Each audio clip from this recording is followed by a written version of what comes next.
Hi, I'm Joel, Director of Capitalised Business Finance. In this video, I'm going to be talking about alternative finance. What is it, why look for alternative finance options for your business, and what are some of the advantages and disadvantages of alternative finance compared to more traditional forms of finance. But firstly, just to let you know who I am, I'm an independent business financier who's helped many businesses achieve complete cash flow control through tailor-made financing solutions such as selective invoice financing, supply chain and trade finance, and short-term business loans. Over the years, I've learnt a lot and seen many business owners make mistakes that have cost their businesses dearly. Mistakes that can be avoided by some basic understanding of how this industry works and what to look for when searching for a business financing facility for you. One of my goals is to provide the knowledge to empower other business owners to achieve success. The more positive, motivated, happy and successful business owners we have in our society, the better our lives will be. I'm also a property developer and investor, and I'm passionate about helping good, honest people succeed. I don't come from privilege. My parents came to our country with one suitcase of clothes and couldn't speak English. I'm self-made, and from personal experience, I'm a firm believer that everyone has the opportunity to be whoever they commit to be, but they must commit and put in the effort to succeed. So, let's get into it. Alternative business finance is a general term referring to finance from a lender other than a traditional provider such as a mainstream bank. Alternative finance isn't necessarily for businesses which are in dire financial stress. No financier should place funds or their clients at unnecessary risk. Rather, it's typically for businesses which need finance for a specific purpose that traditional lenders are unable to provide. There are many reasons for utilising alternative business finance. Some common reasons are requiring funds quickly, that is, usually within 48 hours. Traditional lenders can take weeks, sometimes months to provide finance, which is obviously far too slow to suit a nimble business. But being able to provide fast finance is a double-edged sword. Yes, the application process is usually faster, but if you leave financing until you are desperate, you will take the fastest option, not necessarily the best option. If you don't spend the time sorting out alternative finance before you need it, you will pay for it when you don't get the best facility for your business. Exhausting funding limits. Perhaps your funding lines are maximised, but you need more funds for more growth. I'll expand on this later in this post. Being unable to fulfill the lending criteria of mainstream bank, i.e. ticking the boxes.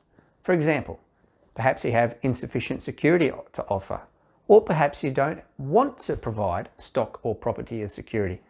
I see many business owners consciously decide to not risk their homes as security for a business loan.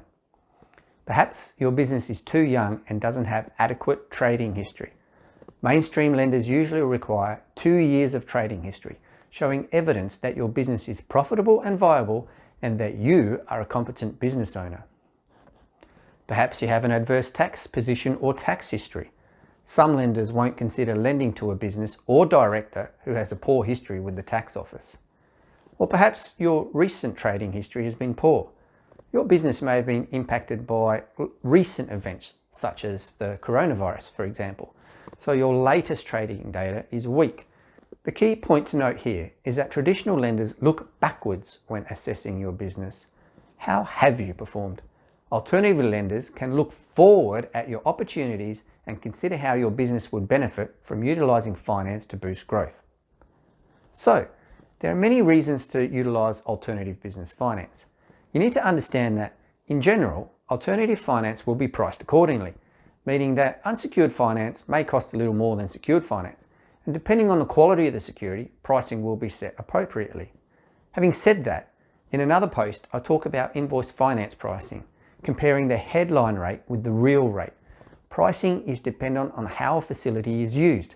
So in many cases, what might appear to be high priced may be the most cost-effective solution for your business. Also, don't let the cost of finance blind you to the ability for it to boost your business turnover and profits. It's a sad, concerning fact that as a society, we are conditioned to race to the bottom when searching for goods and services. The drive to get everything as cheap as possible results in things like low quality, short lifespan goods and services being consumed and then thrown away to waste when they don't work anymore or are not fit for purpose.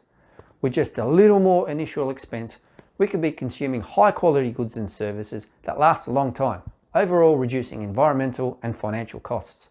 The point of this mind frame is to recognise that greater long-term benefits can be realised by looking for higher quality products as the first priority, rather than aiming for the lowest direct cost today.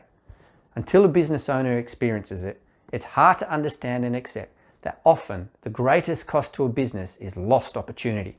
For the sake of a few percent in finance costs, would you be willing to miss out on an opportunity to step your business up to the next level? So, let's compare a common source of business finance, an overdraft, to an alternative source of business finance, and let's look at a business that has a need to solve a cash flow problem. Let's compare an overdraft to an invoice finance facility. As you know, to be able to obtain an overdraft, you need to offer property as security. In order to do this, you need equity in your property. Lenders vary in the degree to which they will advance funds against property, but advances of up to 80% of the unencumbered property value are common.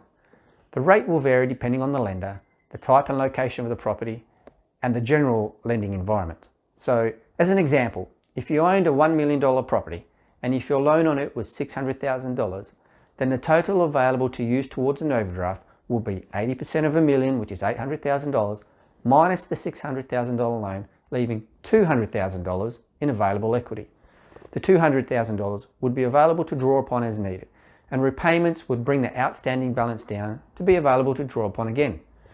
Because the facility is secured by property, you can use the funds for any business purpose: stock, wages, rent, tax payments, for example.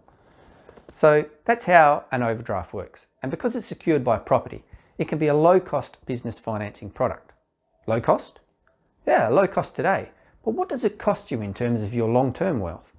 By consuming your property equity as security for business purposes, that equity is no longer available for other wealth-building investments. One such investment type is more property, being it residential or commercial. Most of the world's wealth is either made or held in property, so I'm a firm believer in buying and holding good quality property for the long term. By knowing your market well and selecting the right properties, investments in property can easily outperform many other investments, including shares, especially when looking at your actual return on investment. When you lock your equity into an overdraft, the size of the available funds to your business is linked directly to the value of the property and any loans on it. In theory, with time, the available funds would grow like a direct share investment. Each dollar would increase in value at the same rate as the underlying property. But if you invested that equity, $200,000 in our case, into another property, your investment is leveraged. You can buy another $1 million property and enjoy the growth on the full $1 million while only having invested $200,000. Now let's assume that property grows at 5% each year. That's quite modest. Good properties can grow much faster. Your $200,000 will grow by $50,000 in the first year. That's a 25% return on your investment. Your return on investment is magnified 5 times.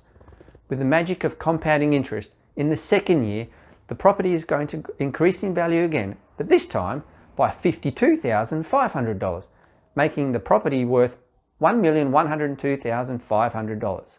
So, at 5% growth in property values, your initial $200,000 is doubled in less than 4 years. Yes, there are costs and interest on loans to be paid, but as I said, given the right property, you can make an income and enjoy capital growth. That property, and the subsequent ones as you repeat the process, can be in your portfolio forever. With the right structures in place, your descendant generations can benefit from the legacy you create.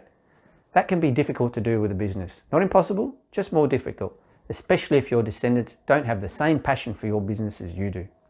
So, when looking at what a facility costs, look past just today's cost and look into the future. I always speak about a holistic view. We need to secure our futures with more than just one wealth creation strategy. Invoice financing is a business cash flow tool that typically only requires your debtor invoice as a security. This means that your property equity is free to use for other wealth building purposes. Over the longer term, the wealth you can create may far outweigh the cost of today's finance. Invoice financing converts your business customer invoices into cash. Not all invoice financing facilities are equal. I'll delve into more detail in another post. But for now, some are just overdrafts in disguise that don't grow with your business. The better invoice financing facilities will grow as your business grows. After all, if your invoice sizes grow, then so too should your ability to raise funds against them. They aren't limited by an external factor like the value of your property. Now, invoice financing brings your customer payments forward so that you can redeploy the funds into your business immediately rather than having to wait for payment. It's a cash flow management tool, not a loan. When you can redeploy your funds into creating more wealth, the cost of the facility needs to be weighed against not creating that extra wealth if you didn't have the funds. That is, what does it cost you to not make more money? Furthermore, invoice financing can solve cash flow problems, but it can't be used for long-term financing to purchase income-producing, capital-growing property. So, if your business needs a cash flow solution and you choose to use your property equity as security for an overdraft because the facility appears cheap, it will cost you the future wealth you could have created by utilizing that equity for other investments.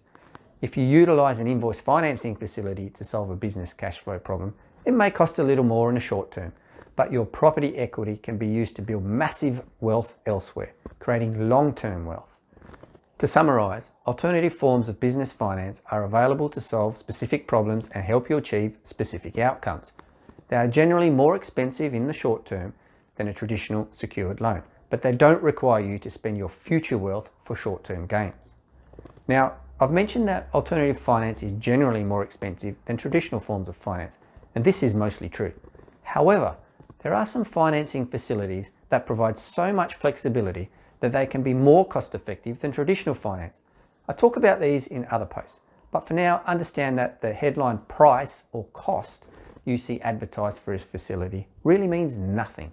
It's how you use that facility that determines the real cost to you. Business owners who understand this are well positioned to make informed, intelligent decisions on how they finance their businesses, maximizing growth and maintaining complete control over their businesses. Thank you.